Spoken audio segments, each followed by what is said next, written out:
सवाल यह है कि क्या आप इन्फिनिट रिग्रेस ऑफ कॉजेस को लॉजिकल फैलेसी मानते हैं या नहीं मानते? हाँ या ना? मैं इन्हें लॉजिकल फैलेसी नहीं मानता हूँ, लेकिन मेरा प्रॉब्लम यह है कि जब मैं नहीं मानता हूँ तो I will continue with this logic जो फैलेसी नहीं हो। आप एक जगह रुक जाते हैं जाके, आप कहते हैं ये गेंद कैसे बनी, ये जजीरा कैसे बना, ये समंदर कैसे बना, ये जमीन कैसे बनी, और अचानक गॉड पे जाके आपको ब्रेक लग जाता है। एक बार आप सवाल नहीं करते कि भाई इनको बनाने वाला तो इनसे भी कॉम्प्लिकेटेड हो, वो कैसे बना, उसके बारे में आपने इत्मीनान कर लिया, वो हमेशा से है। तो अगर आप उसे हमेशा से मानते हैं तो फिर ये मान लीजिए कि कायनात हमेशा से है, क्या तकलीफ? अस्सलामु अलैकुम वरहमतुल्लाहि वबरकातुहू। अल्हम्दुलिल्लाह वस्सलातु वस्सलाम अला रसूलिल्लाह वअला आलिहि वसहबिहि अजमईन, अम्मा बाद। आपने सुना कि ये साहब इन्फिनिट रिग्रेस ऑफ कॉजेस को मानते हैं। क्या है ये जो वो मानते हैं? इस चीज को मानना, इन्फिनिट रिग्रेस ऑफ कॉजेस को, सरासर बेवकूफी है। मैं इसका प्रूफ आपके सामने अभी रखूंगा। यह सवाल उठता कहां से है? यह सवाल उठता वहां से है जब उनसे पूछा जाता है कि कायनात कहां से आई, ये यूनिवर्स कहां से आया। तो वो कहते हैं ये जो यूनिवर्स है, इसका पिछले एक यूनिवर्स था, पहले एक यूनिवर्स था, उसमें से ये यूनिवर्स आया। ठीक है, आपने सवाल का जवाब नहीं दिया, बस पास कर दिया।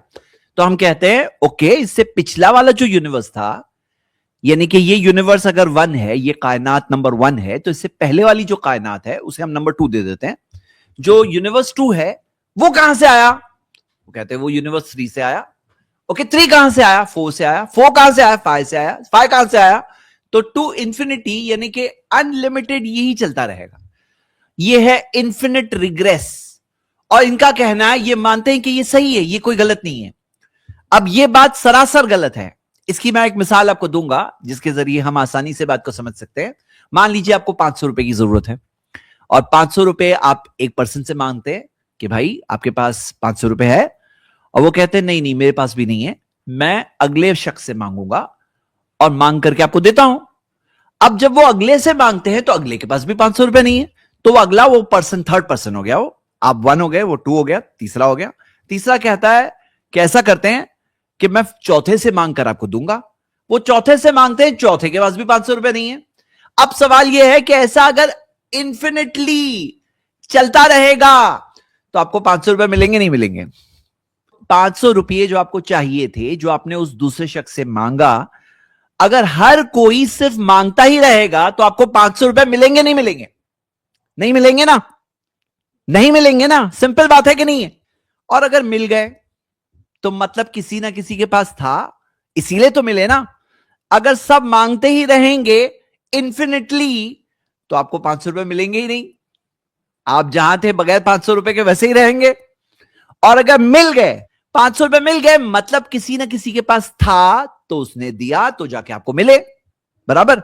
उसी तरह अगर मान लो एक सोल्जर है, बिल्कुल गोली टारगेट पे, निशाना थामा हुआ है, और उसे कहा जाता है तुम्हें चलाने से पहले अपने सीनियर को पूछना है, और तुम्हारे सीनियर को उसके सीनियर से पूछना है, और उसके सीनियर को उसके सीनियर से पूछना है, और हर कोई अगर सीनियर के बाद सीनियर से सिर्फ पूछते ही रहेंगे तो गोली नहीं चलेगी। अगर हर कोई से पूछता ही रहेगा, कोई तो चाहिए जो फैसला ले, तो ही जाके गोली चलेगी ना। यहां पे बात यह है कि ये यूनिवर्स ऑलरेडी बन चुका है, यानी कि 500 रुपए जो आपको चाहिए थे, जिस तरह अगर मिल गए और गोली जो चलनी थी वो चल गई, इससे साबित हुआ कि कोई तो है जिसने मांगे बगैर दिया, जिसने पूछे बगैर बताया, जिसने खुद फैसला लिया या खुद दिया। अब इनका मानना है कि इन्फिनिट तौर पे रिग्रेस चलता रहे तो भी सही है। यह बात बिल्कुल बेवकूफी है। अगर कोई ये मानता है इन्फिनिटली ये रिग्रेस चलता रहेगा, चाहे आप 500 रुपए मांग रहे, इन्फिनिटली कोई मांगता रहे, या गोली चलाने से पहले इन्फिनिटली लोग पूछते ही रहे, तो क्या गोली चलेगी? नहीं चलेगी। 500 रुपए मिलेंगे? नहीं मिलेंगे। एक और मिसाल लेते हैं समझने के लिए। जैसे आपने डोमिनोज को देखा होगा कि एक डोमिनो गिरता है दूसरे पर, दूसरा गिरता है फिर तीसरे पर, तीसरा गिरता है चौथे पर, तो जाके सब गिरते रहते हैं। लेकिन कोई फर्स्ट मूवर तो चाहिए ना, कोई फर्स्ट मूवर चाहिए जो पहले को गिराए। कोई तो चीज, कोई तो ऐसी शक्ति, ताकत चाहिए जिसने पहले को गिराया, तो जाके आगे के गिरते रहेंगे। तो ये इन्फिनिट रिग्रेस अगर चले और अगर हमेशा के लिए लामहदूद जाए तो ये एक फैलिसी है, यानी कि एक गलत बात है।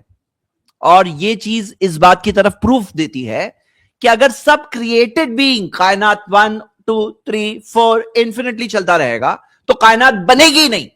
लेकिन क्योंकि बन चुकी है, इससे इस बात की दलील मिलती है कि कोई ऐसा होना लाजिम है जिसको किसी ने नहीं बनाया, जिसको किसी ने नहीं बनाया। अब ये जो दूसरा सवाल पूछ रहे हैं कि आप लोग तो मानते हो कि वो क्रिएटर है, उसका भी कोई बनाने वाला होना चाहिए। अच्छा, अगर आप कहोगे कि उसका कोई बनाने वाला होना चाहिए, तो बनाने वाले का भी तो कोई बनाने वाला होना चाहिए, और वो बनाने वाले के बनाने वाले का भी तो कोई बनाने वाला होना चाहिए। यानी कि फाइनली फिर से इन्फिनिट रिग्रेस में अलग नाम से आ गए। तो हकीकत ये है, एक चीज जो बनी हुई है सिर्फ 4 पॉसिबिलिटी है, 4। और मैं इनसे ऐसी सारे लोगों से ये कहता हूं, जरा थोड़ा सा कॉमन सेंस आप इस्तेमाल करिए और ये सवालों का जवाब दीजिए कि कोई भी बनी हुई चीज या तो किसी बनाने वाले के बगैर ही बन गई, नंबर 1, या तो उसने खुद अपने आप को बना लिया, नंबर 2, या तो एक बनी हुई चीज को दूसरी बनी हुई चीज ने बनाया, यानी क्रिएटेड बीइंग को दूसरे क्रिएटेड बीइंग ने बनाया, या तो वो क्रिएटेड बीइंग को एक अनक्रिएटेड क्रिएटर ने बनाया। 4 के अलावा कोई 5वीं पॉसिबिलिटी है तो बताओ। अब 4 पॉसिबिलिटी में से पहली पॉसिबिलिटी पे आते हैं कि कोई चीज किसी बनाने वाले के बगैर ही बन गई, यानी कोई बनाने वाला था ही नहीं, कोई शक्ति ताकत कोई फोर्स कोई चीज नहीं थी, खुद ब खुद बन गया, खुद ब खुद कुछ नहीं था, यानी नथिंग था।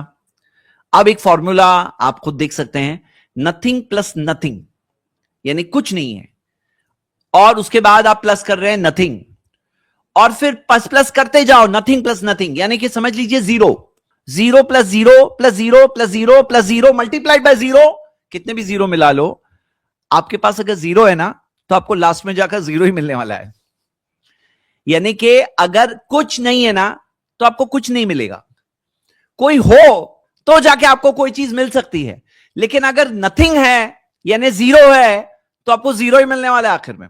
अब दूसरी पॉसिबिलिटी हो सकता है उस चीज ने अपने आप को बनाया, यानी कि बनने से पहले ही वो मौजूद था, और अगर कोई चीज बनने से पहले मौजूद थी तो उसे बनाने की क्या जरूरत थी, वो तो पहले से मौजूद है।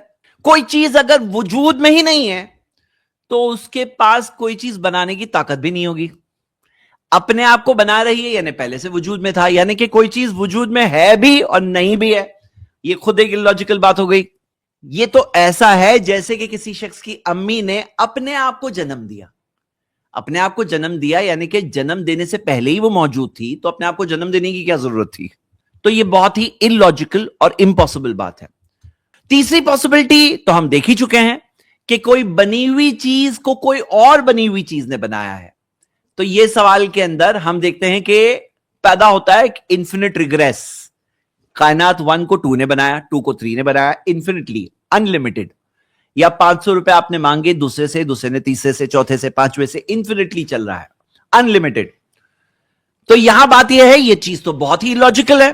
तो आखिर में एक पॉसिबिलिटी बाकी रहती है जिसे हम मानते हैं कि लाजिम है कि एक अनक्रिएटेड क्रिएटर रहे तो ही जाकर कायनात, ये यूनिवर्स और सारी चीजें वजूद में आ सकती है।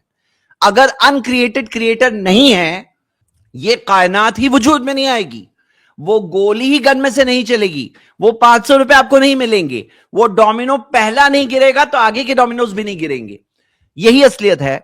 आपके सामने दोनों व्यूज हैं। अब आपको क्या मानना है? क्या आप ये मानेंगे कि इन्फिनिट रिग्रेस है, सही है जैसा इन्होंने कहा, ये मानकर अगर आप जिएंगे तो आप एक बहुत बड़ी रियलिटी को निग्लेक्ट कर रहे हैं, जो रियलिटी थोड़े ही दिनों में जब आप अपनी कब्र में पहुंचेंगे, लाइफ खत्म होगी, जब एग्जाम का रिजल्ट आना शुरू हो जाएगा तब आपको पता चलने वाला है। लेकिन समझदार इंसान वो है जो निशानियों को देख करके असलियत और रियलिटी को पहचाने और उस मुताबिक जिंदगी गुजारे। फैसला आपका है, रियलिटी आपके सामने है। उम्मीद करता हूं कि आप सही फैसला करेंगे इंशाल्लाह। शुक्रिया। अस्सलाम वालेकुम।